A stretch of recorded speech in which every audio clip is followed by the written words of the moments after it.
Hi everyone. In this video, I'm going to talk about the consumer surplus. सबसे पहले ये concept जो है ये प्रोफेसर मार्शल ने दिया था।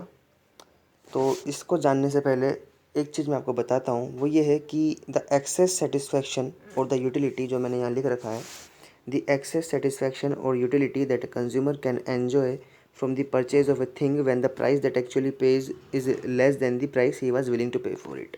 सपोज़ आपने सोचा मैं एक फ़ोन लेने जाता हूँ और उस फ़ोन के लिए आप देने को तैयार थे 5,000 रुपये, लेकिन ऑफ़र चल रहा था वहाँ पे दुकान पे, और सपोज़ या फिर आप उस दुकान के लगे ग्राहक निकल गए, कुछ भी निकल गए, वो फ़ोन आपको 2,000 का पड़ गया। अभी वो 5,000 आप उसके देने को तैयार थे पहले, आप सोचे कि वो 8,000 बताएगा, मैं 5 दूंगा, लेकिन वो आपको पड़ गया 2,000 का।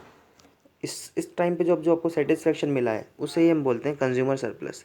यानी कि ये साइकोलॉजिकल कंसेप्ट है, ये कोई प्रिसाइज कंसेप्ट नहीं है इकोनॉमिक्स का। फिर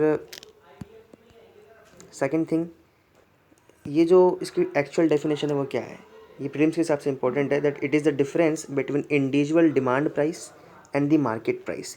मार्केट प्राइस मैंने बताई आपको 8,000 थी उसकी, और इंडिविजुअल डिमांड प्राइस थी 5,000। अब 8 में से 5 गए तो कितना हुआ, 3,000।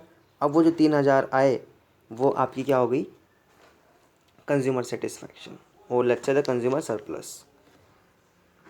Now the price that a man is willing to pay is determined by the marginal utility of the thing। अभी मार्जिनल यूटिलिटी क्या है, मार्जिनल यूटिलिटी मतलब सपोज़ आपके पास 10 एप्पल थे, अब आपने 5 एप्पल खा लिए, लेकिन अभी भी 5 बच रहे हैं, लेकिन आपका 5 एप्पल खाते ही जो है आपका पेट भर चुका है।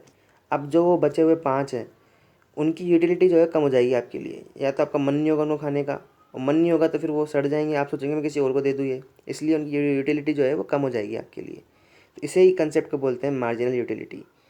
और इस कंसेप्ट को डिराइव जो करा है वो करा है diminishing law of diminishing marginal utility. ये एनसीईआरटी का बेसिक टॉपिक है। अब as a man consumes successive units of a commodity the marginal utility for each unit goes on falling as per the law of diminishing marginal utility. जैसा कि मैंने आपको Apple का example दिया था, लेकिन स्पीकिंग प्रैक्टिकली मैंने आपको बताया था एक साइकोलॉजिकल कंसेप्ट है, that it is very difficult to calculate the consumer surplus precisely, and also it is difficult to measure the marginal utilities of different units of a commodity consumed by a person. Okay, so this was all about the consumer surplus given by the Professor Marshall.